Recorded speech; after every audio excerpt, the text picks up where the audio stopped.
ദൈവനാമത്തിന് മഹത്വമുണ്ടായിരിക്കട്ടെ. കർത്താവിൽ പ്രിയപ്പെട്ടവരെ, ഒരു സന്ധ്യയിൽ കൂടെ ദൈവത്തിൻ്റെ മാറ്റമില്ലാത്ത മധുരമൊഴികൾക്ക് ചുവട്ടിലിരിക്കുവാൻ ദൈവം നൽകിയ നല്ല സമയത്തെ, നല്ല മണിക്കൂറിനെ ഓർത്ത് ദൈവത്തെ സ്തുതിച്ചുകൊണ്ട് പ്രാർത്ഥനാപൂർവം നിങ്ങളെല്ലാം സ്വാഗതം ചെയ്തുകൊണ്ട് പ്രാരംഭ പ്രാർത്ഥനയോടുകൂടെ ഇന്നത്തെ വേദപഠന ശുശ്രൂഷയിലേക്ക് പ്രവേശിക്കുകയാണ്. പ്രാർത്ഥിക്കാം. സ്വർഗസ്ഥനായ ഞങ്ങളുടെ പിതാവേ, നിന്റെ തിരുനാമം പരിശുദ്ധമാകപ്പെടണമേ. നിന്റെ രാജ്യം വരണമേ. നിന്റെ തിരുവിഷ്ടം സ്വർഗത്തിലെ പോലെ ഭൂമിയിലുമാകണമേ. ഞങ്ങൾക്ക് ആവശ്യമാകുന്ന അപ്പം ഇന്ന് ഞങ്ങൾക്ക് തരണമേ. ഞങ്ങളുടെ കടക്കാരോട് ഞങ്ങൾ ക്ഷമിച്ചതുപോലെ ഞങ്ങളുടെ കടങ്ങളും പാപങ്ങളും ഞങ്ങളോട് ക്ഷമിക്കണമേ. പരീക്ഷയിലേക്ക് ഞങ്ങളെ പ്രവേശിപ്പിക്കരുതേ, പിന്നെയോ ദുഷ്ടത ഞങ്ങളെ രക്ഷിച്ചുകൊള്ളണമേ. എന്തുകൊണ്ടെന്നാൽ രാജ്യവും ശക്തിയും മഹത്വവും എന്നേക്കും നിനക്കുള്ളതാകുന്നു. ആമേൻ.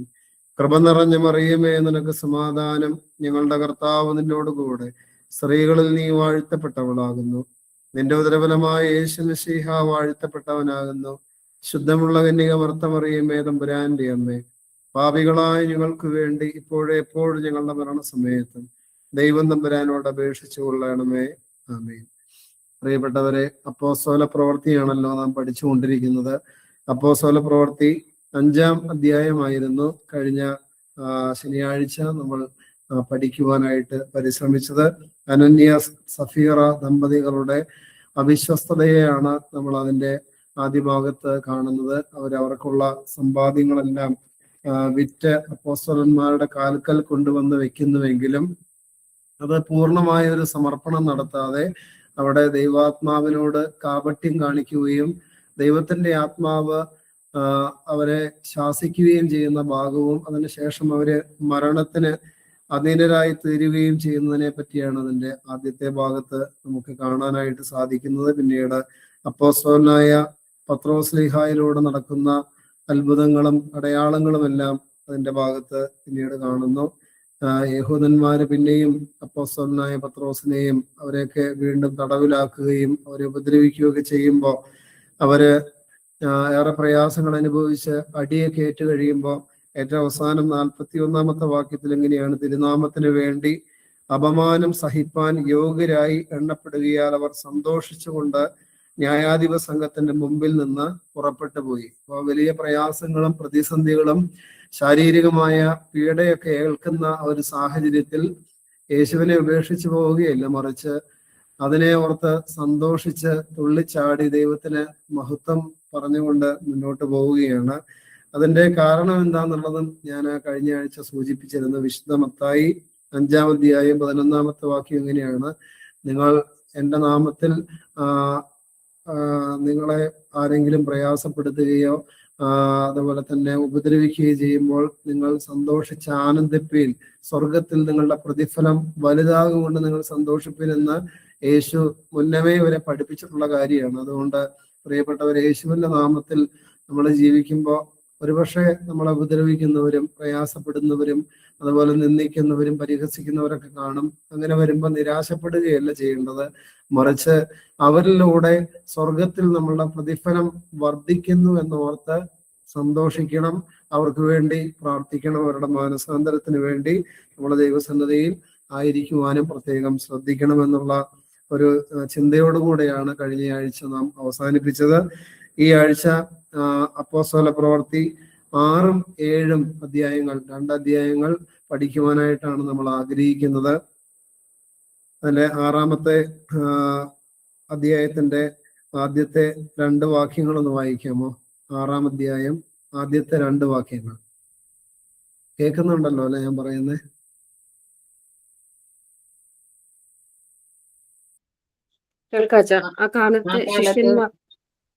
ആ കാലത്ത് ശിഷ്യന്മാർ പെരുകി വരുമ്പോൾ തങ്ങളുടെ വിധവമാരെ ദിനംപ്രതിയുള്ള ശുശ്രൂഷയിൽ ഉപേക്ഷയായി വിചാരിച്ചുവെന്ന് യവന ഭാഷക്കാർ എബ്രായ ഭാഷക്കാരുടെ നേരെ പിറുപിറുത്തു.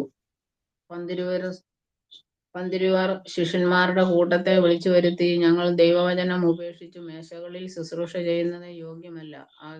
അതായത് ഇതുവരെ നമ്മൾ വായിക്കുമ്പോൾ അപ്പോസ്തല പ്രവൃത്തിയിൽ ഇതുവരെ അപ്പോസ്തലന്മാർക്ക് യഹൂദന്മാരിൽ നിന്ന് അല്ലെങ്കിൽ പുറമേ നിന്ന് ഉള്ള പ്രശ്നങ്ങളായിരുന്നു നേരിടേണ്ടി വന്നിരുന്നത്. എന്നാൽ ഇപ്പോൾ ഉള്ളിൽ ഒരു പ്രശ്നം ഉണ്ടായിരിക്കുകയാണ്. അതാണ് ഇവിടെ എഴുതി വച്ചിരിക്കുന്നത്. ആ കാലത്ത് ശിഷ്യന്മാർ പെരുകി വരുമ്പോൾ തങ്ങളുടെ വിധവമാരെ ദിനം പ്രതിയുള്ള ശുശ്രൂഷയിൽ ഉപേക്ഷയായി വിചാരിച്ചുവെന്ന് യവന ഭാഷക്കാർ എബ്രായ ഭാഷക്കാരുടെ നേരെ വെറുപെറുത്തു. രണ്ട് ഭാഷക്കാർ തമ്മിലുള്ള പ്രശ്നമാണ്. അതായത് അങ്ങനെയൊക്കെ നമുക്ക് തോന്നിയേക്കാം. രണ്ട് ഭാഷക്കാർ എന്നതിലുപരിയായി ഇത് യഹൂദന്മാര് തന്നെയാണ്. പ്രത്യേകിച്ച് ദൈവവചനം കേട്ട് പാലസ്തീനിൽ ഉണ്ടായിരുന്ന ദൈവത്തിലേക്ക് അടുത്ത് വന്ന എബ്രായ ഭാഷ സംസാരിച്ചു കൊണ്ടിരുന്ന പഴയ ആളുകൾ, അവര് ആദ്യം സഭയിലേക്ക് ചേരുന്നു. പിന്നീടാണ് ഈ പാലസ്തീനിൽ നിന്ന് പല സമയങ്ങളിലായിട്ട് അടിമത്വങ്ങളുടെ നാളുകളിൽ വിവിധ ദേശങ്ങളിലേക്ക് ചിതറിപ്പോയവർ അവരെല്ലാം ഗ്രീക്ക് സംസ്കാരത്തിന്റെ ഭാഗമായിരുന്നു. കാരണം റോമ ഗവൺമെന്റ് വരുന്നതിന് മുമ്പുള്ള കാലഘട്ടം അലക്സാണ്ടർ ദ ഗ്രേറ്റ്, അദ്ദേഹം ലോകവ്യാപകമായിട്ട് ദേശങ്ങൾ കീഴടക്കി ഭരിച്ചിരുന്നു. അതുകൊണ്ട് തന്നെ ഗ്രീക്ക് സംസ്കാരം ഉൾക്കൊണ്ട യഹൂദന്മാർ അവർക്ക് കുറെയൊക്കെ ഒരു സ്വാതന്ത്ര്യം കിട്ടിക്കഴിയുമ്പോൾ യെറൂശലേമിലേക്ക് മടങ്ങി വരുന്ന സാഹചര്യം ഉണ്ടാകുന്നുണ്ട്.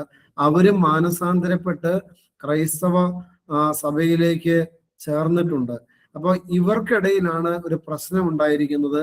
വേറൊന്നുമല്ല, നമുക്കറിയാം, അപ്പോസ്തലന്മാരുടെ കാൽക്കൽ കൊണ്ടുവന്ന് സർവ്വസമ്പാദ്യവും കൊണ്ടുവയ്ക്കുകയും അപ്പോസ്തലന്മാർ ഇതെല്ലാവർക്കും തുല്യമായി വിഭജിച്ചു കൊടുക്കുകയും അവിടെ എല്ലായിടത്തും സമത്വവും സന്തോഷവും സാഹോദര്യവും ഒക്കെ നിറഞ്ഞു നിൽക്കുന്ന ഒരു സാഹചര്യം ഉണ്ടായിരുന്നു. എന്നാൽ ഈ വാക്യത്തിന്റെ ആരംഭം എങ്ങനെയാണ്? ആ കാലത്ത് ശിഷ്യന്മാർ പെരുകി വരുമ്പോൾ, അതായത് ശിഷ്യന്മാരുടെ എണ്ണം പെരുകി വരികയാണ്. അപ്പൊ ഈ 12 അപ്പോസ്തലന്മാർക്ക് എല്ലാവരുടെയും കാര്യങ്ങൾ നോക്കാൻ പ്രയാസമുള്ള ഒരു സാഹചര്യത്തിലേക്ക് വരുമ്പോഴാണ് ഇങ്ങനെ ഒരു പരാതി ഉയർന്നു വരുന്നത്. ഗ്രീക്ക് സംസാരിക്കുന്ന യഹൂദന്മാർ, ഗ്രീക്ക് പാരമ്പര്യത്തിൽ ജനിച്ചു വളർന്ന യഹൂദന്മാർ, ക്രൈസ്തവ സഭ സ്വീകരിച്ച, യേശുവിനെ സ്വീകരിച്ച യഹൂദന്മാർ ഇങ്ങനെ പരാതി പറയാൻ തുടങ്ങി. അതായത് എബ്രായ ഭാഷ സംസാരിക്കുന്ന യഹൂദന്മാരുടെ വിധവമാർക്ക് എല്ലാം സമൃദ്ധമായിട്ട് ലഭിക്കുന്നുണ്ട്. പക്ഷേ ഗ്രീക്കുകാരായ ഞങ്ങളുടെ വിധവമാർക്ക് ഇതൊന്നും കാര്യമായിട്ട് ലഭിക്കുന്നില്ല. അതായത് അവരുടെ കാര്യങ്ങൾക്ക് ഒരു പരിഗണന കിട്ടുന്നില്ല എന്ന് വരുമ്പോഴാണ് പരസ്പരം ഒരു പരാതി പറച്ചിലും പ്രതിസന്ധിയും ഉണ്ടാകുന്നത്. ഇങ്ങനെ പ്രതിസന്ധി ഉണ്ടാകുന്ന സമയത്ത് അപ്പോസ്തലന്മാർ ഇങ്ങനെ പറയുകയാണ്, പന്തിരുവർ ശിഷ്യന്മാരുടെ കൂട്ടത്തെ വിളിച്ചു വരുത്തി. അതായത് പന്തിരുവരെ ശുശ്രൂഷിക്കാനായിട്ട് അവരുടെ ശിഷ്യത്വം സ്വീകരിച്ചവരുണ്ട്. അവരെല്ലാം വിളിച്ചു വരുത്തിയിട്ട് ഇങ്ങനെ പറയുകയാണ്, ഞങ്ങൾ ദൈവവചനം ഉപേക്ഷിച്ച് മേശകളിൽ ശുശ്രൂഷ ചെയ്യുന്നത് യോഗ്യമല്ല. അപ്പോൾ അപ്പോസ്തലന്മാര് വളരെ വ്യക്തമായിട്ട് വെളിപ്പെടുത്തുകയാണ്, ഞങ്ങളുടെ പ്രധാനപ്പെട്ട നിയോഗം എന്ന് പറയുന്നത് കർത്താവിനെ പ്രഘോഷിക്കുക, അനേക ആത്മാക്കൾ, ഇരുട്ടിലായിരിക്കുന്ന ആത്മാക്കളെ കരം പിടിച്ച് വെളിച്ചത്തിലേക്ക് കൊണ്ടുവരിക എന്നുള്ളതാണ് ഞങ്ങളുടെ പ്രധാനപ്പെട്ട നിയോഗം. അതുകൊണ്ട് ആ നിയോഗം മറന്നിട്ട് മറ്റ് മേഖലകളിലേക്ക് പോകാൻ ഞങ്ങൾ ആഗ്രഹിക്കുന്നില്ല. പ്രിയപ്പെട്ടവർ, ഇതൊക്കെ നമ്മൾ ശ്രദ്ധിക്കേണ്ട ഒരു കാര്യമാണ്. നമ്മുടെയൊക്കെ ജീവിതത്തിൽ എല്ലാ വ്യക്തികൾക്കും ഓരോ നിയോഗങ്ങളുണ്ട്. അപ്പോൾ അതിന്റെ കൂടെ തന്നെ നമ്മൾ ഒത്തിരി കാര്യത്തിൽ ഇടപെടാറുണ്ട്. പക്ഷെ നമ്മുടെ പ്രധാനപ്പെട്ട നിയോഗങ്ങൾ മറന്നിട്ട് നമ്മൾ മറ്റുള്ള കാര്യങ്ങളിലേക്ക് പോകുമ്പോൾ അത് ദൈവഹിതത്തിന് വിരുദ്ധമായ ഒരു യാത്രയാണ്. അപ്പൊ ഞാനൊരു പുരോഹിതനാണ്. ദൈവം എന്നെ പൗരോഹിത്യ കർമ്മങ്ങൾ നിർവഹിക്കാൻ വേണ്ടിയിട്ടാണ് വിളിച്ചിരിക്കുന്നത്. അപ്പൊ ഞാന് ഒരു വിശുദ്ധ കുർബാന അർപ്പിക്കേണ്ട ഒരു ദിവസം എന്നാ ഒരു കാര്യം ചെയ്യാം, പാവപ്പെട്ട ആളുകളെ പോയി സഹായിക്കാനായിട്ട് പോകാമെന്ന് പറഞ്ഞ് തീരുമാനമെടുത്ത് പോയാൽ അത് നോക്കുമ്പോൾ എന്താണ്, നല്ല കാര്യമാണെന്ന് ചോദിച്ചാൽ നല്ലതാണ്, പാവപ്പെട്ടവനെ സഹായിക്കണം, നല്ല കാര്യമാണ്. പക്ഷെ എൻ്റെ പ്രധാനപ്പെട്ട വിളിയും നിയോഗം എന്താണ്? വിശുദ്ധ ബലി അർപ്പിക്കുക, ജനത്തിന്റെ പാപപരിഹാരത്തിന് വേണ്ടി ബലി അർപ്പിച്ച് പ്രാർത്ഥിക്കുക, അവരോട് വചനം പ്രഘോഷിക്കുക എന്നുള്ളതൊക്കെയാണ് എൻ്റെ പ്രധാനപ്പെട്ട നിയോഗം. പാവപ്പെട്ടവരെ സഹായിക്കേണ്ടെന്നല്ല, പക്ഷെ ആ നിയോഗം മറന്നിട്ട് ഞാൻ ഇങ്ങനെ ഒരു പരിപാടിക്ക് പോയി കഴിഞ്ഞാൽ എന്തായിരിക്കും സംഭവിക്കുന്നത്? തീർച്ചയായിട്ടും അവിടെ പ്രയാസങ്ങൾ ഉണ്ടാവും, പ്രതിസന്ധി ഉണ്ടാവും, ദൈവത്തിന്റെ പദ്ധതികൾ നടപ്പിലാകാതെ വരാനായിട്ട് സാധ്യതയുണ്ട്. അതുകൊണ്ട് പ്രിയപ്പെട്ടവരെ, അപ്പോസ്തലന്മാർ വളരെ വ്യക്തമായിട്ട് അത് വെളിപ്പെടുത്തി പറയുകയാണ്. മേശകളിൽ ശുശ്രൂഷിക്കാനല്ല, അതായത് ഇങ്ങനെയുള്ള കാര്യങ്ങളിൽ ഇടപെടാൻ വേണ്ടിയിട്ടല്ല, ദൈവവചനം നന്നായിട്ട് പ്രഘോഷിക്കാൻ വേണ്ടിയിട്ടാണ് കർത്താവ് ഞങ്ങൾ അഭിഷേകം ചെയ്തിരിക്കുന്നത് എന്ന് പറഞ്ഞിട്ട് അതിനൊരു സൊല്യൂഷൻ കൂടെ അവര് പറയുകയാണ്. 3-ാമത്തെ വാക്യം, ആകയാൽ സഹോദരന്മാരെ, ആത്മാവും ജ്ഞാനവും നിറഞ്ഞ നല്ല സാക്ഷ്യമുള്ള 7 പുരുഷന്മാരെ നിങ്ങളിൽ തന്നെ തിരഞ്ഞുകൊള്ളുവേൻ. അപ്പൊ അടുത്തൊരു തെരഞ്ഞെടുപ്പ് നടക്കുകയാണ്. നമുക്കറിയാം 7 ഡീക്കന്മാരുടെ തെരഞ്ഞെടുപ്പ്, ശമ്മാസന്മാരെ തെരഞ്ഞെടുക്കുകയാണ്. അതിന് ഇവരെന്താ മാനദണ്ഡം വെക്കുന്നത്? നല്ല ആരോഗ്യമുള്ള നല്ല സുന്ദരന്മാരായ 7 പേരെ തെരഞ്ഞെടുക്കുകയും, അങ്ങനെ ഒരു മാനദണ്ഡമാണോ വെക്കുന്നത്? അല്ലെങ്കിൽ നല്ല നന്നായിട്ട് സംസാരിക്കുന്ന, എല്ലാവരെയും നന്നായിട്ട് ഇംപ്രസ് ചെയ്യിപ്പിക്കുന്ന കുറച്ച് വ്യക്തികളെ തിരഞ്ഞെടുക്കാനായിട്ട് ആണോ പറയുന്നത്? അങ്ങനെയല്ല പറയുന്നത്. ആത്മാവും ജ്ഞാനവും നിറഞ്ഞ നല്ല സാക്ഷ്യമുള്ള 7 പേരെ തിരഞ്ഞെടുക്കണം. അപ്പോ ആത്മാവും ജ്ഞാനവും, ദൈവത്തിന്റെ ആത്മാവിൽ നിറഞ്ഞ് ദൈവിക പരിജ്ഞാനം കൊണ്ട് നിറഞ്ഞ് നല്ല സാക്ഷ്യമുള്ള, അതായത് ഇപ്പോ ഈ ചുരുങ്ങിയ കാലഘട്ടത്തിലാണെങ്കിലും ജീവിതത്തിൽ വേറെ നെഗറ്റീവ് വശങ്ങളൊന്നും, വളരെ മോശമായിട്ടുള്ള സാഹചര്യങ്ങളൊന്നും ഇല്ലാത്ത ആളുകളെ, സാക്ഷ്യമുള്ളവരെ തിരഞ്ഞെടുക്കുവാൻ വേണ്ടിയിട്ട് ആവശ്യപ്പെടുകയാണ്. അവരെ ഈ വേലയ്ക്കാക്കാം. ഞങ്ങളോ പ്രാർത്ഥനയിലും വചന ശുശ്രൂഷയിലും ഉറ്റിരിക്കുമെന്ന് പറഞ്ഞു. 2 പ്രധാനപ്പെട്ട കാര്യങ്ങളാണ് അപ്പോസ്തലന്മാര് പറയുന്നത്: പ്രാർത്ഥനയിലും വചന ശുശ്രൂഷയിലും. ഈ പ്രാർത്ഥന എന്ന് പറഞ്ഞു കഴിഞ്ഞാൽ അതിനകത്ത് സമൂഹ പ്രാർത്ഥനയുണ്ട്, വിശുദ്ധ കുർബാനയുണ്ട്, അവരുടെ വ്യക്തിപരമായ പേഴ്സണൽ പ്രയർ ഉണ്ട്. ഇതെല്ലാം ഉൾപ്പെടുന്നതാണ് പ്രാർത്ഥന. പിന്നീട് വചന ശുശ്രൂഷയിലും ഉറ്റിരിക്കുമെന്ന് പറഞ്ഞു. ഈ വാക്ക് കൂട്ടത്തിനൊക്കെയും ബോധ്യമായി, എല്ലാവർക്കും അത് ഇഷ്ടമായി. എന്നിട്ട് പിന്നെ പറയുകയാണ്, വിശ്വാസവും പരിശുദ്ധാത്മാവും നിറഞ്ഞ പുരുഷനായ സ്തേപ്പാനോസ്, ഫിലിപ്പോസ്, പ്രൊഗോരോസ്, നിക്കാനോർ, തിമോൻ, പർമെനാസ്, യഹൂദ മതാനുസാരിയായ അന്ത്യോക്യക്കാരൻ നിക്കോലാവോസ് എന്നിവരെ തെരഞ്ഞെടുത്തു. 7 പേരെ തെരഞ്ഞെടുക്കുകയാണ്. ഈ പേരുകളെല്ലാം ശ്രദ്ധിച്ചാൽ അറിയാം, ഇത് എബ്രായ പാരമ്പര്യത്തിലുള്ള പേരുകളല്ല. അതുകൊണ്ട് തന്നെ ഗ്രീക്കുകാരുടെ ഇടയിൽ നിന്ന്, ഗ്രീക്ക് സംസ്കാരത്തിൽ ഉണ്ടായിരുന്ന യഹൂദന്മാരുടെ ഇടയിൽ നിന്നാണ് ഈ 7 പേരെയും തെരഞ്ഞെടുക്കുന്നത്. അതിനകത്ത് ഒരാൾ മാത്രമേ ഉള്ളൂ, അന്ത്യോക്യക്കാരൻ, യഹൂദ മതാനുസാരിയായ നിക്കോലാവോസ് എന്ന് പറയുന്ന അദ്ദേഹം മാത്രമാണ് ഇത് ഈ എബ്രായ സമൂഹത്തോട് കുറച്ചെങ്കിലും ഒന്ന് ചേർന്ന് നിന്നൊരു വ്യക്തി. കാരണം ആർക്കായിരുന്നു പരാതി? ഗ്രീക്കുകാർക്കായിരുന്നു. അതുകൊണ്ട് അവരുടെ ഇടയിൽ നിന്ന് തന്നെ ആത്മാവും ജ്ഞാനവും വിശ്വാസവും വിശുദ്ധിയും സാക്ഷ്യവും കൊണ്ട് നിറഞ്ഞ 7 പേരെ തെരഞ്ഞെടുത്ത് ഈ ഒരു പ്രതിസന്ധിക്ക് പരിഹാരം ഉണ്ടാക്കുകയാണ്. അങ്ങനെ അപ്പോസ്തലന്മാരുടെ മുമ്പാകെ അവരെ കൊണ്ടുവന്ന് നിർത്തി. അപ്പൊ തെരഞ്ഞെടുത്തത് ആരാണ്?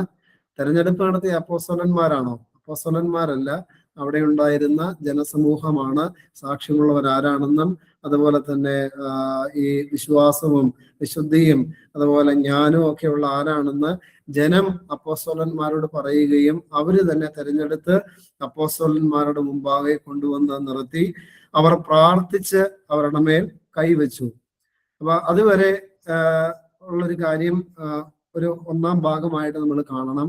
ആ കൈവെപ്പ് നടത്തിയതിന് ശേഷം പിന്നീട് ഭയങ്കര വ്യത്യാസങ്ങൾ ഈ 7 പേരുടെ ഇടയിൽ നടക്കുന്നത് നമുക്ക് കണ്ടെത്താൻ സാധിക്കും. ഇവര് മേശകളിലെ ശുശ്രൂഷയ്ക്ക് നിയോഗിക്കപ്പെട്ടവരാണെങ്കിലും പിന്നീട് സ്തേപ്പാനോസും ഫിലിപ്പോസും ഒക്കെ പിന്നീട് ദൈവവചന ശുശ്രൂഷ അപ്പോസ്തലന്മാരെ പോലെ തന്നെ ചെയ്യുകയും അനേകരെ വലിയ കൃപയിലും ആത്മാവിലും നിറഞ്ഞ് ശുശ്രൂഷ നടത്തി അനേകരെ യേശുവിന്റെ ഹൃദയത്തിലേക്ക് ആകർഷിച്ചു കൊണ്ടുവരികയും ചെയ്ത വ്യക്തികളാണ് ഈ സ്തേപ്പാനോസും അതുപോലെ തന്നെ ഫിലിപ്പോസും ഒക്കെ നമുക്ക് കണ്ടെത്താനായിട്ട് സാധിക്കും. മുന്നോട്ട് അങ്ങോട്ട് പോകുമ്പോൾ അവരുടെ ശുശ്രൂഷകളെ കൂടെ നമുക്ക് കാണാനായിട്ട് സാധിക്കും. 7-ാമത്തെ വാക്യം ഒന്ന് വായിക്കാമോ? 7-ാമത്തെ വാക്യം. ദൈവവചനം പരന്നു, യെരുശലേമിൽ ശിഷ്യന്മാരുടെ എണ്ണം ഏറ്റവും പെരുകി, പുരോഹിതന്മാരിലും വലിയൊരു കൂട്ടം വിശ്വാസത്തിന് അധീനരായി തീർന്നു. മതി. എന്ത് പരന്നു എന്ന് എഴുതി വെച്ചിരിക്കുന്നത്? പരദൂഷണം പരന്നു ആണോ? അല്ല, പരദൂഷണം പരന്നില്ല, അതുപോലെ ഏഷണി പരന്നില്ല, മറ്റ് ഗോസിപ്പുകളൊന്നും പരന്നതായിട്ട് എഴുതി വെച്ചിട്ടില്ല. ഇന്നൊക്കെ നമ്മുടെ പള്ളികളിലൊക്കെ എന്താ സംഭവിക്കുന്നത്? നമ്മൾ ഇന്ന് ഇവിടെ ഞാൻ ആരും കുറ്റപ്പെടുത്തുന്നതല്ല, രാവിലെ നേരത്തെ വരുന്നവരുണ്ട്. വന്നാലും ഞാൻ ഈ മദ്ബഹായിൽ കുറച്ച് നേരത്തെ കയറി ഇരിക്കാറുണ്ട്, പ്രാർത്ഥിച്ചൊരുങ്ങാറുണ്ട്. ആ സമയത്ത് ഇരിക്കുമ്പോൾ അവിടെ നിന്ന് ഇങ്ങനെ പെറുപെറ എന്നുള്ള ശബ്ദം പുറകുന്ന കേൾക്കാം. ഞാൻ ഒരിക്കൽ എഴുന്നേറ്റ് മൈക്കിലൂടെ തന്നെ അനൗൺസ് ചെയ്തു, നിങ്ങൾക്ക് സംസാരിക്കണമെങ്കിൽ പള്ളിയുടെ പുറത്ത് പോയി സംസാരിച്ചോളാനായിട്ട് പറയേണ്ട ഒരു സാഹചര്യം ഉണ്ടായി. അത് ഇവിടെയല്ല, ഇതിന് മുമ്പിരുന്ന പള്ളിയിലും എനിക്ക് അങ്ങനെ ഉണ്ടായിട്ടുണ്ട്. അപ്പോ വന്ന എന്താ ചെയ്തുകൊണ്ടിരിക്കുന്നത്? രാവിലെ വളരെ നേരത്തെ എഴുന്നേറ്റ് വരുന്നത് ശ്ലാഘനീയമാണ്, അത് അഭിനന്ദാർഹമാണ്.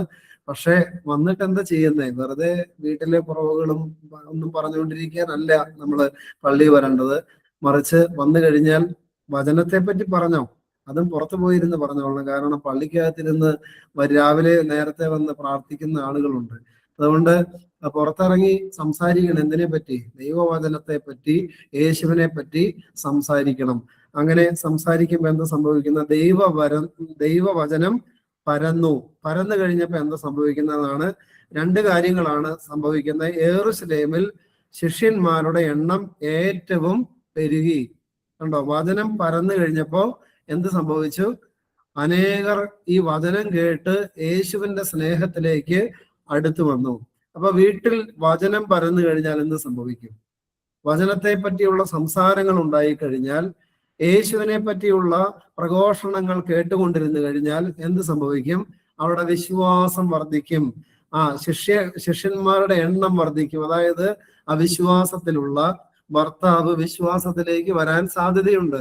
അല്ലെങ്കിൽ തെറ്റായ മാർഗത്തിലൂടെ സഞ്ചരിക്കുന്ന ഭാര്യ വിശ്വാസത്തിന്റെ മാർഗത്തിലേക്ക് കടന്നു വരാൻ സാധ്യതയുണ്ട്. അതോടൊപ്പം തന്നെ യേശുവിനെ പറ്റി ബോധ്യമില്ലാതെ ഈ ലോകമോഹങ്ങൾക്കനുസരിച്ച് ജീവിക്കുന്ന, ഈ ലോകത്തിന്റെ അടിമകളായി ജീവിക്കുന്ന നമ്മുടെ യുവാക്കന്മാർ യേശുവിന്റെ സ്നേഹത്തിലേക്ക് വരാനായിട്ട് സാധ്യതയുണ്ട്. അതുകൊണ്ടാണ് പറയുന്നത്, വചനം പരന്നു, യെരൂശലേമിൽ ശിഷ്യന്മാരുടെ എണ്ണം ഏറ്റവും പെരുകി. അപ്പൊ പള്ളിയിലൊക്കെ എന്താ പരക്കേണ്ടത്?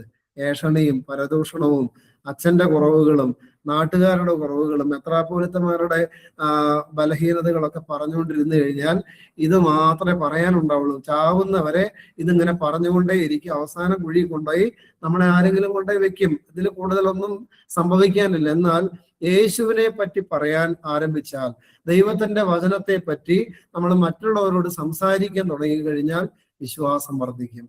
അവിടെ ശിഷ്യന്മാരുടെ എണ്ണം ഉണ്ടാകും. പലരും പാപം വിട്ടൊഴിഞ്ഞ് യേശുവിലേക്ക് മടങ്ങി വരാനായിട്ട് സാധ്യതയുണ്ട്. പിന്നെ പറയുകയാണ്, പുരോഹിതന്മാരിലും വലിയൊരു കൂട്ടം വിശ്വാസത്തിന് അധീനരായി തീർന്നു. അതായത് ഒരു കാലഘട്ടം വരെ യേശുവിനെതിരെ നിന്ന ആളുകൾ, ഇപ്പൊ പരീശന്മാരുടെ കൂട്ടത്തിൽ യേശുവിന് എതിരായിട്ട് പോയി നിന്ന പുരോഹിതന്മാർ ഒത്തിരി പേരുണ്ട്. പക്ഷെ ഇവിടെ പറയുകയാണ്, വലിയൊരു കൂട്ടം പുരോഹിതന്മാര് വിശ്വാസത്തിന് അധീനരായി. അതായത് ഒരു 90% പഴയ നിയമ പുരോഹിതന്മാർ, അച്ഛന്മാർ ദൈവത്തിന്റെ വചനം കേൾക്കാൻ ഇടയാവുകയും അവരെല്ലാം ഈ പുതിയ നിയമ സഭയിലേക്ക്, യേശുവിന്റെ ശിഷ്യത്വത്തിലേക്ക്, യേശുവിന്റെ അനുഗാമികളായിട്ട് അവരെല്ലാം മാറ്റപ്പെടുകയാണ്. അതിന്റെ ഒറ്റ കാരണം എന്താ പ്രിയപ്പെട്ടവരെ? വചനം പരന്നു. ഇന്നെന്താ സംഭവിക്കുന്നത്? ഇന്ന് നമുക്കിടയിലൊന്നും ഇത് അധികം പരക്കുന്നില്ല. നമുക്കിനി നമ്മൾ വല്ല കേട്ടാൽ പോലും മറ്റുള്ളവരോട് പറയുന്നുണ്ടോ? അത് നിങ്ങളെ മാത്രമല്ല, ഞാനും അങ്ങനെയാണ്. ഇപ്പൊ നിങ്ങളോട് പറയുന്നുണ്ട്, വിശ്വാസികളായ കുറച്ച് പേരോട് പറയുന്നുണ്ടെന്നല്ലാതെ അവിശ്വാസികളായ എത്രയോ ആളുകൾ ചുറ്റുപാടുകളിലുണ്ട്. പക്ഷെ ഒരാളോട് പോലും നമുക്ക് പറയാനായിട്ട് സാധിക്കുന്നുണ്ടോ? സാധിക്കണം പ്രിയപ്പെട്ടവരെ. ഒരാളോടെങ്കിലും, നമ്മുടെ ഏതെങ്കിലും ഒരു യേശുവിനെ അറിയാത്ത ഒരു കൂട്ടുകാരനോടോ അല്ലെങ്കിൽ ഒരു കൂട്ടുകാരിയോടെങ്കിലും എപ്പോഴെങ്കിലും യേശുവിനെ പറ്റി പറയാൻ കിട്ടുന്ന സാഹചര്യങ്ങൾ, ഏറ്റവും നല്ല സാഹചര്യം ഒരാളുടെ സഹനത്തിന്റെ, വേദനകളുടെ, നൊമ്പരങ്ങളുടെ സാഹചര്യങ്ങളിലാണ് പറഞ്ഞാൽ അവർ പെട്ടെന്ന് ഉൾക്കൊള്ളുകയുള്ളൂ. അതുകൊണ്ട് ആ സമയത്ത് പറയണം, യേശുവിനെ പറ്റി പറയണം. നിന്റെ രക്ഷിക്കുന്നവൻ യേശുവാണ്, നിനക്ക് വഴി തുറന്നു തരുന്ന, നിന്റെ സ്വർഗത്തിലേക്ക്, നിത്യതയിലേക്ക് കൊണ്ടുപോകുവാൻ, കൈപിടിച്ച് നടത്തുവാൻ, നിന്റെ പാപങ്ങൾ മോചിക്കാൻ ഇറങ്ങി വന്നവനാണ് ദൈവം. നിന്റെ രോഗവും നിന്റെ പ്രയാസങ്ങളും നിന്റെ പ്രതിസന്ധികളും എല്ലാം എടുത്തു നീക്കി നിന്നെ അനുഗ്രഹിക്കാൻ കടന്നു വന്നവനാണ് ദൈവമെന്ന്, യേശു എന്ന് പറഞ്ഞു കൊടുക്കാനായിട്ട് നമുക്ക് സാധിക്കണം. അതുപോലെ തന്നെ ഈ സോഷ്യൽ മീഡിയയൊക്കെ നന്നായിട്ട് യൂസ് ചെയ്യുന്ന ആളുകളാണ് നാം ഓരോരുത്തരും. നമുക്ക് ഈ സോഷ്യൽ മീഡിയകളിലൂടെയൊക്കെ എത്രയോ നല്ല പ്രഘോഷണങ്ങളുണ്ട്. അതൊക്കെ നമുക്ക് ഷെയർ ചെയ്ത് കൊടുക്കാം, അത് നമ്മുടെ സ്റ്റാറ്റസ് ആയിട്ട് ഇടാം. അത് ഫേസ്ബുക്കിലാണെങ്കിലും വാട്സപ്പിലാണെങ്കിലും ഒക്കെ നമുക്ക് വചനങ്ങൾ എന്ത് ചെയ്തിടാം. അതൊക്കെ നമ്മൾ സംസാരിക്കുന്നതിന് തുല്യമാണ്. നമ്മുടെ ചുറ്റുപാടുമുള്ള നമ്മുടെ സുഹൃത്തുക്കളൊക്കെ ഇത് കാണുന്നുണ്ട്. ചിലപ്പോൾ ഏതെങ്കിലും ഒരു വചനം അവരെ സ്ട്രൈക്ക് ചെയ്യും. കാരണം വചനത്തിന് അങ്ങനെ ഒരു പവർ ഉണ്ട്. അതുകൊണ്ട് അങ്ങനെയുള്ള കാര്യങ്ങളൊക്കെ ചെയ്യാനായിട്ട് പ്രത്യേകം ശ്രദ്ധിക്കണം. 8-ാമത്തെ വാക്യം, അനന്തരം സ്തേഫാനോസ് കൃപയും ശക്തിയും നിറഞ്ഞവനായി ജനത്തിൽ വലിയ അത്ഭുതങ്ങളും അടയാളങ്ങളും ചെയ്തു. ഇനി ഈ 8-ാം വാക്യം മുതൽ 7-ാം അധ്യായത്തിന്റെ 7-ാം അധ്യായം മുഴുവനും, അതായത് ഏതാണ്ട് 60 വാക്യങ്ങളുണ്ട്. 7-ാം അധ്യായം വലിയൊരു അധ്യായമാണ്. ഈ അധ്യായം മുഴുവനും സ്തേഫാനോസിനെ പറ്റിയാണ് രേഖപ്പെടുത്തി വെച്ചിരിക്കുന്നത്. അദ്ദേഹത്തിന്റെ തുടക്ക കാലഘട്ടവും പിന്നീട് അദ്ദേഹത്തിന് വരുന്ന പ്രതിസന്ധികളും അദ്ദേഹം നടത്തുന്ന വളരെ ദീർഘമായ വലിയ ദൈവശാസ്ത്ര ആഴമുള്ള ഒരു പ്രസംഗവും അതിനുശേഷം അദ്ദേഹത്തിന് ഉണ്ടാകുന്ന വളരെ ദാരുണമായ വളരെ വേദനാജനകമായ രക്തസാക്ഷിത്വത്തിന്റെ കഥയോടുകൂടെയാണ് 7-ാം അധ്യായം അവസാനിക്കുന്നത്. അതുകൊണ്ട് പ്രിയപ്പെട്ടവരെ, 8-ാമത്തെ വാക്യം എങ്ങനെയാണ്? അനന്തരം സ്തേഫാനോസ് കൃപയും ശക്തിയും നിറഞ്ഞവനായി തീർന്നു എന്ന് എഴുതി വെച്ചിരിക്കുക. അപ്പോ ക്രൈസ്തവ ജീവിതത്തിലേക്ക് വിളിക്കപ്പെട്ട നമ്മളെല്ലാവരും എങ്ങനെ നിറയണം? കൃപയും ശക്തിയും കൊണ്ട് നിറയണം. കൃപയും ശക്തിയും കൊണ്ട് നിറയണമെങ്കിൽ നമ്മൾ എന്തൊക്കെ ചെയ്യണമെന്ന് ദൈവത്തിന്റെ വചനത്തിൽ തന്നെ വളരെ വ്യക്തമായിട്ട് പഠിപ്പിക്കുന്നുണ്ട്. അതിലെ 1-2 വാക്യങ്ങളൊന്ന് സൂചിപ്പിക്കാം. യാക്കോബ് ശ്ലീഹായുടെ ലേഖനം 4-ാം അധ്യായം 6-ാമത്തെ വാക്യം വായിച്ച്, ദൈവ കൃപ കൊണ്ട് ഒരു വ്യക്തി നിറയണമെങ്കിൽ അദ്ദേഹം എന്ത് ചെയ്യണമെന്ന് യാക്കോബ് ശ്ലീഹായിലൂടെ പരിശുദ്ധാത്മാവ് വെളിപ്പെടുത്തുകയാണ്. യാക്കോബിന്റെ ലേഖനം, വിശുദ്ധ യാക്കോബ് 4-ാം അധ്യായം 6-ാമത്തെ വാക്യം വായിക്കുന്നു. എന്നാൽ അവൻ അധികം കൃപ നൽകുന്നു, അതുകൊണ്ട് ദൈവം നിഗളികളോട് എതിർത്ത് നിൽക്കുകയും താഴ്മയുള്ളവർക്ക് കൃപ നൽകുകയും ചെയ്യുന്നു എന്ന് പറഞ്ഞിരിക്കുന്നു. മതി. അപ്പൊ കൃപ വേണമെങ്കിൽ എന്ത് ചെയ്യണം? അവൻ അധികം കൃപ നൽകുന്നു എന്ന് പറഞ്ഞുകൊണ്ടാണ് അവിടെ ആരംഭിക്കുന്നത്. അപ്പൊ കൃപ വേണമെങ്കിൽ ദൈവം അങ്ങനെ അളന്നൊന്നുമല്ല തരുന്നത്, അളവ് കൂടാതെ ദൈവം കൃപകൾ തരും. പക്ഷെ അതിന് എന്ത് വേണമെന്നാ പറയുന്നത്? ദൈവം നിഗളികളോട് എതിർത്ത് നിൽക്കുകയും താഴ്മയുള്ളവർക്ക് കൃപ നൽകുകയും ചെയ്യുന്നു. അപ്പോ എന്ത് വേണം? എളിമ വേണം, താഴ്മ വേണം. തന്നെത്താൻ ശൂന്യവൽക്കരിക്കുന്ന ഒരു സ്വഭാവ സവിശേഷത ജീവിതത്തിൽ കാത്തു സൂക്ഷിക്കണം. ഇനി വേദപുസ്തകത്തിലേക്ക് ഒന്ന് കണ്ണോടിച്ചാൽ എന്തുമാത്രം എളിമ നിറഞ്ഞ ജീവിതങ്ങളിലേക്ക് ദൈവത്തിന്റെ കൃപ എത്ര ശക്തമായിട്ടാ പ്രവഹിച്ചു വന്നിരുന്നത്. അതുകൊണ്ട് കന്യാമറിയാമിന്റെ ജീവിതം വലിയ കൃപ കൊണ്ട് നിറഞ്ഞത് എന്തുകൊണ്ടാ? തന്നെത്താൻ താഴ്മപ്പെട്ടവളാണ് കന്യാമറിയം അമ്മ. യോഹന്നാൻ സ്നാപകന്റെ ജീവിതം വലിയ കൃപ കൊണ്ട് നിറഞ്ഞതിന്റെ കാരണം എന്താ? അവരുടെ അദ്ദേഹത്തിന്റെ ജീവിതത്തിൽ വലിയ എളിമയുണ്ടായിരുന്നു, വലിയ താഴ്മയുണ്ടായിരുന്നു. എല്ലാവരും യേശുവിന്റെ അടുക്കിലേക്ക് പോകുമ്പോൾ അദ്ദേഹം പറഞ്ഞത്, ഞാനോ കുറയണം, അവനോ വളരണം. യേശുവിന്റെ പിന്നാലെ യേശുവിനെ പറ്റി പ്രഘോഷിക്കുമ്പോൾ അദ്ദേഹം പറയുന്നത് എന്താണ്? നീയാണോ യേശു എന്ന് ചോദിക്കുമ്പോൾ യോഹന്നാൻ മരുഭൂമിയിൽ വെച്ച് പറയുന്നത് എന്താണ്? അവന്റെ ചെരുപ്പിന്റെ വാറുകൾ അഴിപ്പാൻ പോലും, അതായത് അവന്റെ ചെരുപ്പ് ചുമപ്പാൻ പോലുമുള്ള യോഗ്യത എനിക്ക് ഇല്ല. എന്തുമാത്രം എളിമപ്പെട്ട മനുഷ്യനാണ്, എത്രമാത്രം താഴ്മ ധരിച്ചവനാണ്. ഇനി അപ്പോസ്തലന്മാരുടെ ജീവിതത്തിലേക്ക് നോക്കി, അവർക്കൊക്കെ ആദ്യം കുറച്ച് ഈഗോയും പ്രശ്നങ്ങളൊക്കെ ഉണ്ടായിരുന്നു. ആരാണ് വലിയവൻ എന്നുള്ള ചിന്തകളൊക്കെ ഉണ്ടായിരുന്നു. പക്ഷെ യേശു തന്നെ അവരുടെ കാൽപാദങ്ങൾ കഴുകി കഴിയുമ്പോൾ യഥാർത്ഥത്തിൽ താഴ്മയുടെ വലിയ മൂർത്തിഭാവം തങ്ങളുടെ കാൽപാദത്തിലേക്ക് ഇറങ്ങി വന്നപ്പോൾ അവര് മനസ്സിലാക്കുകയാണ് ഇങ്ങനെയാണ് ജീവിക്കേണ്ടത്. അതുകൊണ്ട് അവരുടെ ജീവിതത്തിൽ ഈ ഒരു എളിമയുടെ തലത്തിലേക്ക് അവർ ഇറങ്ങി വരുമ്പോൾ അവരുടെ ജീവിതത്തിലേക്ക് വലിയ കൃപകൾ ദൈവം ചൊരിയുകയാണ്. ഇവിടെ സ്തേഫാനോസിന്റെ ജീവിതം ഇപ്പൊ എങ്ങനെയായിരിക്കും? തീർച്ചയായിട്ടും ഒത്തിരി അഗാധമായ എളിമ ഹൃദയത്തിൽ സൂക്ഷിച്ച വ്യക്തിയായതുകൊണ്ടാണ് ഇത്രമേൽ കൃപയും ശക്തിയും ദൈവം ആ മനുഷ്യന്റെ മേൽ അയക്കുന്നത്. യെശയ്യാ പ്രവാചകന്റെ പുസ്തകം 57-ാം അധ്യായം 15 കൂടെ വായിക്കാമോ? കുറച്ചുകൂടെ ഒരു ഉൾവെളിച്ചം നമുക്ക് കിട്ടും ഇതിനെപ്പറ്റി. യെശയ്യാവ് 57-ന്റെ 15 വായിക്കാമോ? 57:15. യെശയ്യാവ് 57:15. ഉന്നതനും ഉയർന്നിരിക്കുന്നവനും ശാശ്വതവാസിയും പരിശുദ്ധനെന്ന നാമമുള്ളവനുമായവൻ ഇപ്രകാരം അരുളി ചെയ്യുന്നു: ഞാൻ ഉന്നതനും പരിശുദ്ധനുമായി വസിക്കുന്നു. താഴ്മയുള്ളവരുടെ മനസ്സിനും മനസ്താപമുള്ളവരുടെ ഹൃദയത്തിനും ചൈതന്യം വരുത്തുവാൻ മനസ്താപവും മനോവിനയവും ഉള്ളവരോടുകൂടെയും വസിക്കുന്നു.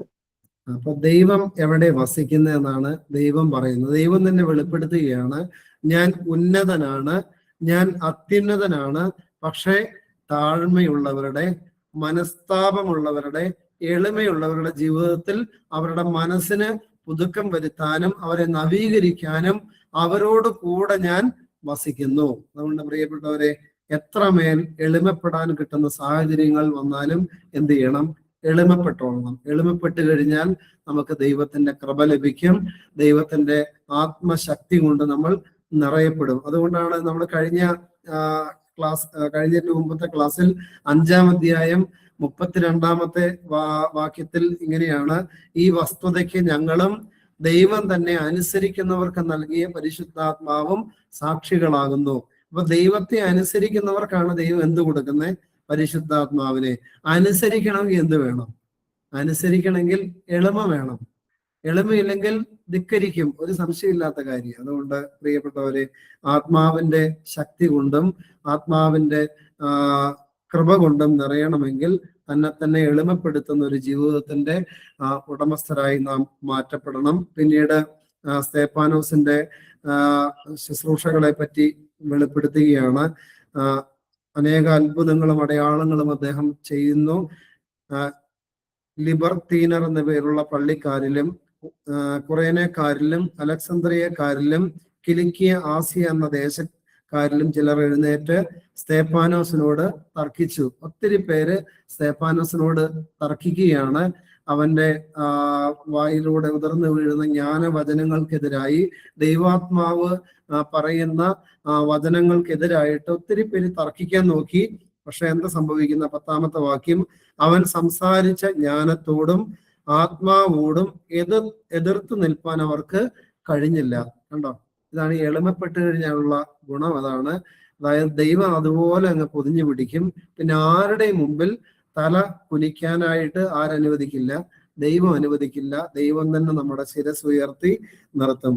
അദ്ദേഹം സംസാരിച്ച ജ്ഞാനത്തോടും ആത്മാവോടും, ദൈവാത്മാവിൽ നിറഞ്ഞു നിൽക്കുന്നുണ്ട്, ആ ആത്മാവിനോടും എതിർത്ത് നിൽപ്പാൻ അവർക്ക് കഴിഞ്ഞില്ല എന്ന് അവിടെ പറയുകയാണ്. പിന്നീട് ഇപ്പൊ ഇങ്ങനെയൊക്കെ ആയി കഴിഞ്ഞ എന്താ? അതായത് ഒരാളെ നമുക്ക് വാക്കുകൾ കൊണ്ട് കീഴ്പ്പെടുത്താനായിട്ട് കഴിയില്ല എന്ന് പറയുമ്പോൾ, ആശയം കൊണ്ട് അവരെ കീഴ്പ്പെടുത്താനായിട്ട് പറ്റില്ല എന്ന് പറയുമ്പോൾ പിന്നെന്തായി? പിന്നെ കായികമായിട്ട് നേരിടാനായിട്ട് ശ്രമിക്കുകയാണ്. അതാണ് പിന്നെ താഴത്തേക്ക് വായിക്കുമ്പോൾ നമുക്ക് കാണാനായിട്ട് സാധിക്കുക. അദ്ദേഹത്തിനെതിരെ ദുഷ്പ്രചരണങ്ങൾ അഴിച്ചുവിടുകയാണ്. അപ്പോൾ അവർ ചില പുരുഷന്മാരെ വശത്താക്കി, ഇവൻ മോശയ്ക്കും ദൈവത്തിന് വിരോധമായി ദൂഷണം പറയുന്നത് ഞങ്ങൾ കേട്ടു എന്ന് പറയിച്ചു. ജനത്തെയും മൂപ്പന്മാരെയും ശാസ്ത്രിമാരെയും ഇളക്കി അവന്റെ നേരെ ചെന്ന് അവനെ പിടിച്ച് ന്യായാധിപ സംഘത്തിൽ കൊണ്ടുപോയി കള്ളസാക്ഷികളെ നിർത്തി.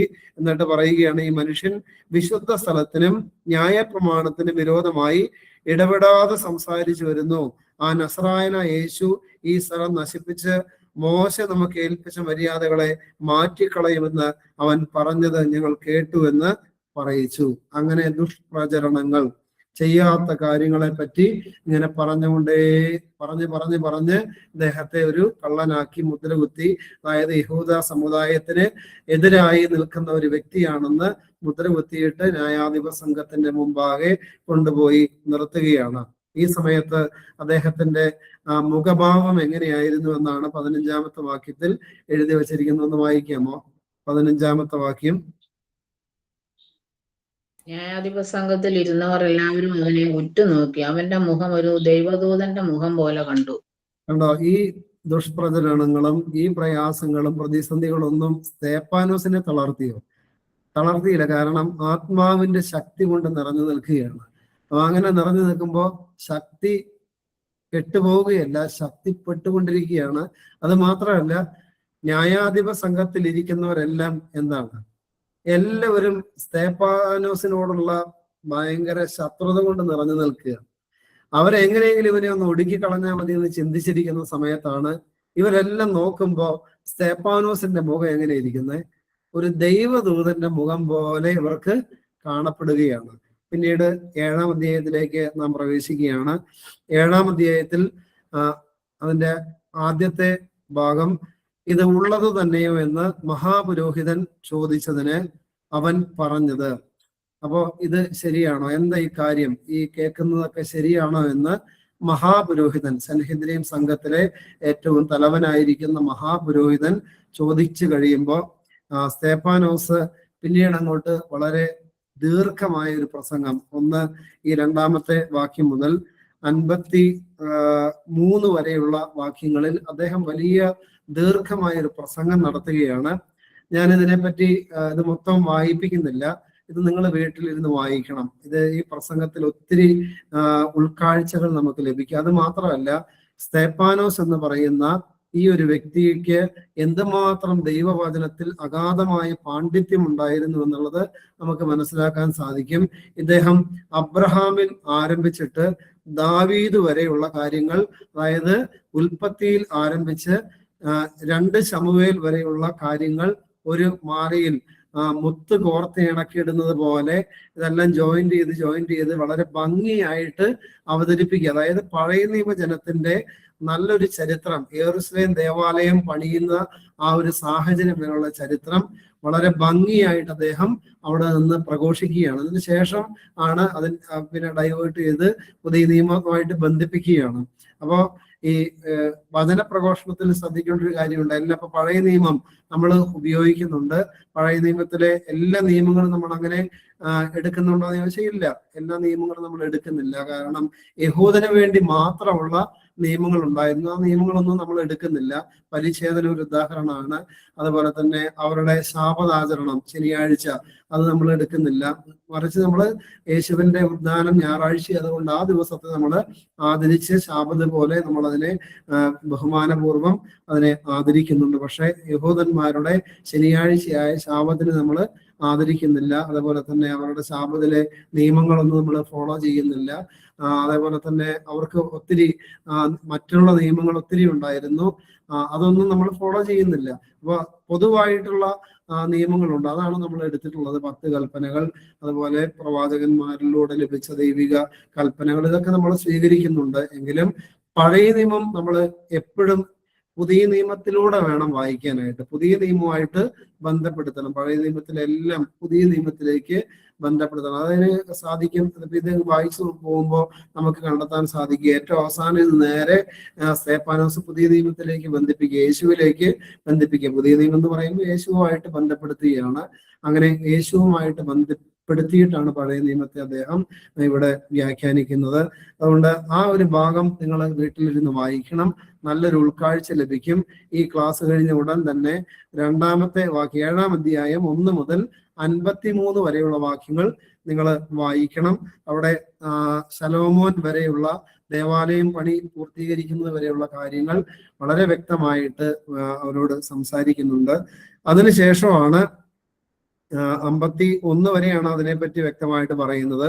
51 മുതൽ ഇത് അദ്ദേഹം പെട്ടെന്ന് പരിശുദ്ധാത്മാവ് ഇതിനെ അങ്ങോട്ട് രൂപാന്തരപ്പെടുത്തുകയാണ്. 51 മുതൽ 53 വരെ വായിക്കാമോ? 51 മുതൽ 53 വരെ. ശാഠ്യക്കാരും ഹൃദയത്തിനും ചെവിക്കും പരിച്ഛേദന ഇല്ലാത്തവരുമായുള്ളവരെ, നിങ്ങളുടെ പിതാക്കന്മാരെ പോലെ തന്നെ നിങ്ങളും എല്ലായ്പ്പോഴും പരിശുദ്ധാത്മാവിനോട് മറുത്തു നിൽക്കുന്നു. പ്രവാചകന്മാരിൽ ഏവനെ നിങ്ങളുടെ പിതാക്കന്മാർ ഉപദ്രവിക്കാതിരുന്നുള്ളൂ.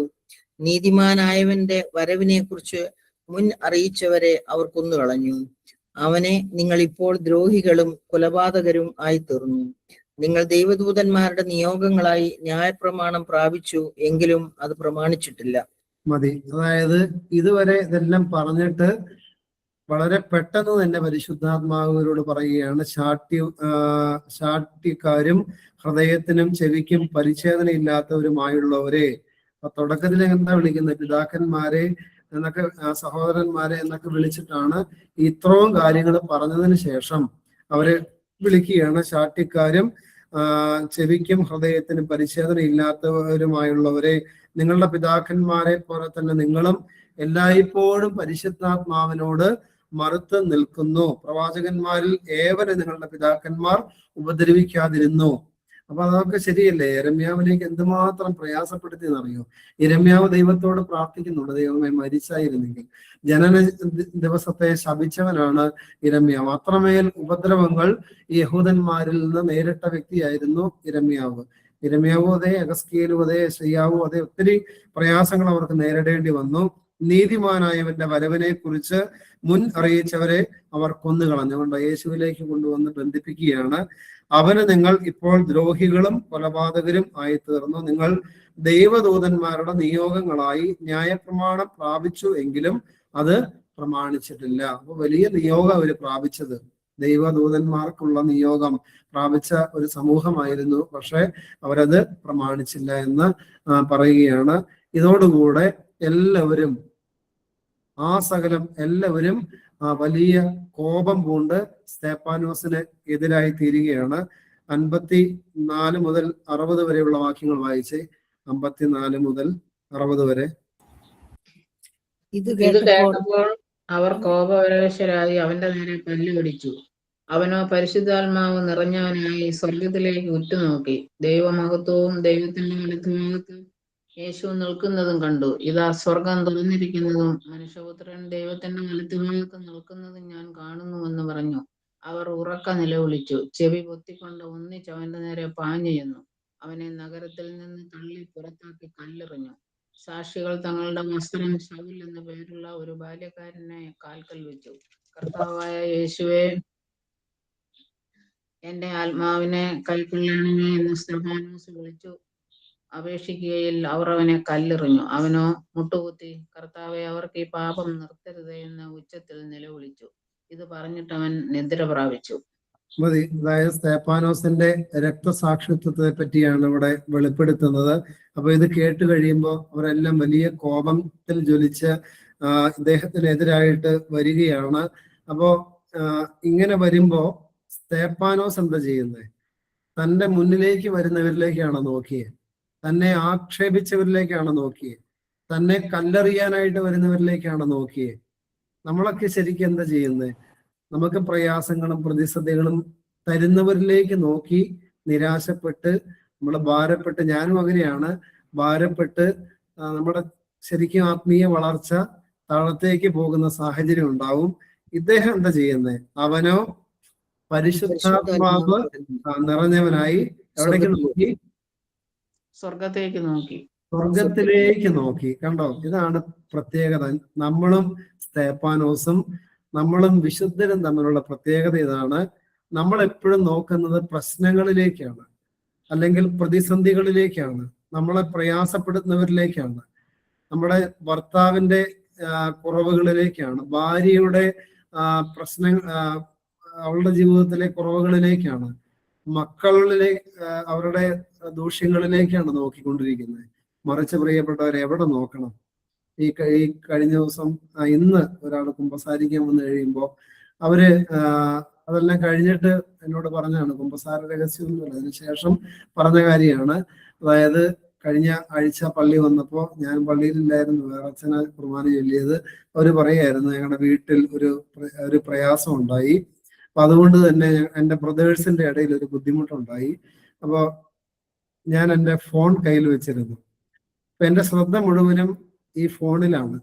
ഇടയ്ക്ക് ഫോൺ വന്നു, ഞാൻ പുറത്തു പോയി ഫോൺ എടുത്ത് ആ പ്രശ്നത്തിൽ ഇടപെട്ടു. അപ്പൊ അവര് പറയുകയാണ്, വളരെ അസ്വസ്ഥമായിട്ടാണ് ഞാൻ ഞായറാഴ്ച കുർബാനയിൽ നിന്നത്. അതുകൊണ്ട് തന്നെ എനിക്ക് അറിയാമായിരുന്നു ഈ ആഴ്ച മുഴുവൻ എനിക്ക് പോക്കായിരിക്കുമെന്ന് അറിയാമായിരുന്നു. എന്നെ കഴിഞ്ഞ തിങ്കളാഴ്ചയാണ്, ഞാൻ ഇവിടെ പനി പിടിച്ച് കിടക്കുന്ന സമയത്ത് തന്നെ വിളിച്ചായിരുന്നു. വിളിച്ചിട്ട് പറഞ്ഞു, അച്ഛൻ ഒന്ന് കുമ്പസാരിക്കണം എന്ന് പറഞ്ഞു. ഞാൻ പറഞ്ഞു ഇപ്പൊ പറ്റില്ല, ഈ വെള്ളിയാഴ്ച ശനിയാഴ്ച എന്നെ വിളിച്ചിട്ട് വരാൻ പറഞ്ഞു. അങ്ങനെ ഇന്ന് വന്ന് കുമ്പസാരിച്ചതാണ്. അപ്പൊ പ്രിയപ്പെട്ടവരെ, അപ്പൊ അവര് പറയുകയാണ്, അപ്പൊ ഞാൻ ചോദിക്കട്ടെ, എവിടെയാ വന്ന് നിൽക്കുന്നത്? പള്ളിയിലാ വന്ന് നിൽക്കുന്നത്. പക്ഷെ എവിടേക്കാ നോക്കിക്കൊണ്ടിരുന്നത്? ഹൃദയത്തിന്റെ കണ്ണുകളെല്ലാം എവിടെയായിരുന്നു? പ്രശ്നങ്ങളിലേക്കായിരുന്നു, പ്രയാസങ്ങളിലേക്കായിരുന്നു. എന്നാൽ സ്വർഗത്തിലേക്ക്, വിശുദ്ധ ബലിയിലേക്ക്, ബലിപീഠത്തിലേക്ക്, യേശുവിലേക്ക്, യേശുവിന്റെ ഹൃദയത്തിലേക്ക് നോക്കിയായിരുന്നെങ്കിലും ആ പ്രയാസങ്ങളുടെ മധ്യേ നടന്നു പോകാനുള്ള കൃപ ആര് തരും? ദൈവം തരും. അതാണ് ഇവിടെ പറയുന്നത്, സ്വർഗത്തിലേക്ക് ഉറ്റുനോക്കി. അപ്പൊ എന്താ കണ്ടേ? സ്വർഗത്തിലേക്ക് നോക്കിയപ്പോ എന്ത് കണ്ടു? ഒന്ന് വായിച്ചേ. സ്വർഗം തുറന്നിരിക്കുന്നത് കണ്ടു. അതിനു മുമ്പ് ദൈവമഹത്വവും ദൈവത്തിന്റെ ദൈവത്തിന്റെ വലതുഭാഗത്ത് യേശു നിൽക്കുന്നതും കണ്ടു. കണ്ടു. കണ്ടോ? അപ്പൊ എന്തൊക്കെ കണ്ടു? ദൈവമഹത്വം കണ്ടു, ദൈവത്തിന്റെ വലതുഭാഗത്ത് യേശു നിൽക്കുന്നത് കണ്ടു. ഇനി നിങ്ങൾ അങ്ങോട്ട് മുന്നോട്ട് വായിക്കുമ്പോ ഈ ചരിത്രത്തിൽ വളരെ കിരാതമായ രീതിയിലാണ് സ്തേഫാനോസിനെ കൊല്ലുന്നത്. അതായത് മൂർച്ചയുള്ള കല്ലുകൾ കൊണ്ട് ഒരു മനുഷ്യൻ, പച്ച മനുഷ്യനെ എറിഞ്ഞു കൊല്ലും. ഒരു കാരുണ്യം പോലും ഇല്ലാതെ നിഷ്കരുണം എറിഞ്ഞ് അവന്റെ ശരീരത്തിലേക്ക്, തലയിലേക്ക്, അവന്റെ കണ്ണിലേക്ക്, അവന്റെ പല്ലിലേക്ക്, അവന്റെ മുഖത്തേക്ക്, അവന്റെ ചങ്കിലേക്ക്, അവന്റെ പുറത്തേക്ക് ഒക്കെ എന്താ എറിഞ്ഞുകൊണ്ടിരിക്കുന്നത്? മൂർച്ചയുള്ള കല്ല് എറിഞ്ഞുകൊണ്ടിരിക്കുക. ഒന്ന് ആലോചിച്ച് നോക്കിയ പ്രിയപ്പെട്ടവർ, ഇങ്ങനെയൊരു പ്രതിസന്ധിയുടെ, ഇത്രമേൽ വലിയ തീക്ഷ്ണമായ വേദനയുടെ മധ്യത്തിൽ ഒരു മനുഷ്യന് കടന്നു പോകാൻ കഴിയണമെങ്കിൽ, അതും ശാപവാക്കുകൾ പറയാതെ ഉപദ്രവിക്കുന്നവർക്ക് വേണ്ടി പ്രാർത്ഥിച്ചുകൊണ്ട് എൻ്റെ ആത്മാവിനെ ഞാൻ നിനക്ക് വരമേൽപ്പിക്കുന്നു എന്നൊക്കെ പറഞ്ഞ് വളരെ സിമ്പിളായിട്ട് നടന്നു പോകാനുള്ള കാരണം എന്താണ്? അദ്ദേഹത്തിന്റെ നോട്ടം ഈ കല്ലുകളിലേക്കായിരുന്നില്ല, കല്ലെറിയുന്നവരിലേക്കായിരുന്നില്ല, ചുറ്റും കോപഭ്രാന്തരായിരുന്ന ആളുകളിലേക്കായിരുന്നില്ല, പിന്നെ എവിടേക്കായിരുന്നു? ദൈവത്തിലേക്കായിരുന്നു, സ്വർഗത്തിലേക്കായിരുന്നു. സ്വർഗത്തിലേക്ക് നോക്കിയപ്പോ സ്വർഗം തുറക്കപ്പെട്ട് ഇരിക്കുന്നതും ദൈവപിതാവിന്റെ അടുക്കൽ യേശു ഇരിക്കുന്നതും കണ്ടു. ആണോ? യേശു ഇരിക്കുകയായിരുന്നു, നിൽക്കുകയായിരുന്നു? അപ്പൊ നമ്മള് ശരിക്കും നമ്മുടെ വിശ്വാസം എന്താണ്? യേശു ഇരിക്കുകയാണോ, നിൽക്കുകയാണോ? നമ്മുടെ വിശ്വാസത്തിൽ യേശു സ്വർഗാരോഹണം ചെയ്ത് തന്റെ പിതാവിന്റെ വലതുഭാഗത്ത് ഇരിക്കുകയാണോ, നിൽക്കുക? എന്താ ചെയ്യുന്നേ? ഇല്ലേ? വിശ്വാസ പ്രമാണം നിങ്ങൾ സന്ധ്യാപ്രാർത്ഥന നടത്തുമ്പോൾ ഒന്ന് ശ്രദ്ധിച്ച് വായിച്ചാൽ മതി. ഉയർത്തെഴുന്നേറ്റ് തന്റെ പിതാവിന്റെ വലതുഭാഗത്ത് ഇരുന്നവനും എന്നാണ് നമ്മൾ പറയുന്നത്. അപ്പൊ ഇരുന്നു, അത് വേദപുസ്തകത്തിൽ വളരെ വ്യക്തമായിട്ട് അത് അപ്പോസ്തല പ്രവൃത്തിയിലുണ്ട്. ദൈവപിതാവിന്റെ വലതുഭാഗത്ത് ഇരുന്നു. പക്ഷെ സ്തേഫാനോസ് ഈ കല്ലേറ് കൊണ്ട് മരിക്കുന്ന സമയത്ത് യേശു എന്താ ചെയ്യുന്നത്? യേശു എഴുന്നേറ്റ് നിൽക്കുകയാണ്. പ്രിയപ്പെട്ടവരെ, ഒരു മനുഷ്യന്റെ ജീവിതം കണ്ട് കർത്താവായ യേശു എഴുന്നേറ്റ് നിൽക്കുകയാണ്. അത്ര ആദരവോടുകൂടെ, വലിയ അഭിമാനത്തോടുകൂടെ സ്വർഗത്തിൽ യേശു എഴുന്നേറ്റ് നിൽക്കുകയാണ്. എഴുന്നേറ്റ് നിൽക്കുക മാത്രമായിരിക്കോ? ഈ ഡാനിയേലച്ചന്റെ ഒരു പ്രസംഗത്തിൽ അദ്ദേഹം പറയുന്നുണ്ട്, എഴുന്നേറ്റ് നിൽക്കുക മാത്രമല്ല, എനിക്ക് തോന്നുന്നു യേശു കൈ അടിച്ചുകൊണ്ട് വാട മോനെ കേറി വാട എന്ന് പറഞ്ഞുകൊണ്ട് അവിടെ വലിയ സന്തോഷത്തോടെ നിൽക്കുന്ന ഒരു ചിത്രത്തെ പറ്റി അദ്ദേഹം വ്യാഖ്യാനിക്കുന്നത് കേൾക്കാനായിട്ട് എനിക്ക് സാധിച്ചിട്ടുണ്ട്. അതുകൊണ്ട് പ്രിയപ്പെട്ടവരെ, യേശു പോലും എഴുന്നേറ്റ് നിന്ന് ആദരിച്ച ജീവിതമായിരുന്നു ആരുടെ ജീവിതം? സ്തേഫാനോസിന്റെ ജീവിതം. എന്നിട്ടോ സ്വർഗം തുറന്നിരിക്കുന്നത്, മനുഷ്യപുത്രൻ ദൈവത്തിന്റെ വലതുഭാഗത്ത് നിൽക്കുന്നത് ഞാൻ കാണുന്നുവെന്ന് പറഞ്ഞു. ഇത് പറഞ്ഞതോടുകൂടെ ഇവരുടെ ദേഷ്യം പിന്നെയും വർദ്ധിച്ചു. കാരണം ഇവൻ അത്രമേൽ ദൈവദൂഷണം പറയുന്നു എന്ന് പറഞ്ഞ് എന്താ ചെയ്യുന്നേ? ഇവരുടെ വസ്ത്രങ്ങളെല്ലാം ഒരു ബാല്യക്കാരന്റെ കാൽക്കൽ വെച്ചു. പുതിയ ഒരാളെ നമ്മൾ ഇനി പരിചയപ്പെടാൻ പോവാണ്. ഇനി ആ ബാല്യക്കാരനിലൂടെയാണ് അപ്പോസ്തല പ്രവൃത്തിയുടെ ചരിത്രഗതി മുന്നോട്ട് പോകുന്നത്. ആ ബാല്യക്കാരന്റെ പേരാണ്, പറയാമോ? ശൗൽ എന്ന ഒരു ബാല്യക്കാരൻ പിന്നീടാണ് പൗലോസായിട്ട് അദ്ദേഹം രൂപാന്തരപ്പെടുന്നത്. അദ്ദേഹത്തിന് എന്തുണ്ടായിരുന്നു? ഈ 8-ാം അധ്യായത്തിന്റെ 1-ാം വാക്യം വായിച്ചു നോക്കി. അവനെ കൊല ചെയ്തത് ശൗലിന് സമ്മതമായിരുന്നു. കണ്ടോ? ശൗലും ഇങ്ങനെ നോക്കി നിൽക്കുക, ഇവനെ കൊന്ന് തള്ളാൻ വേണ്ടിയിട്ട് നോക്കി നിൽക്കുക.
പ്രിയപ്പെട്ടവരെ, കറണ്ട് പോയതാണ്.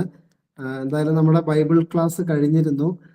കറണ്ട് പോയപ്പോൾ ഇവിടെ നെറ്റിന്റെ കണക്ഷൻ കട്ടായി പോയി. അതുകൊണ്ടാണ് സംസാരിക്കാൻ പറ്റാതിരുന്നത്. ഏറ്റവും അവസാനം മുട്ടുകുത്തി ഇങ്ങനെ പ്രാർത്ഥിച്ച് അവസാനിപ്പിക്കുകയാണ്. യേശു കാൽവറി കുരിശിൽ കടന്ന് പ്രാർത്ഥിച്ച അതേ പ്രാർത്ഥന, യേശുവിന്റെ അതേ മോഡലിലാണ് സ്തേഫാനോസ് മരിക്കുന്നത്.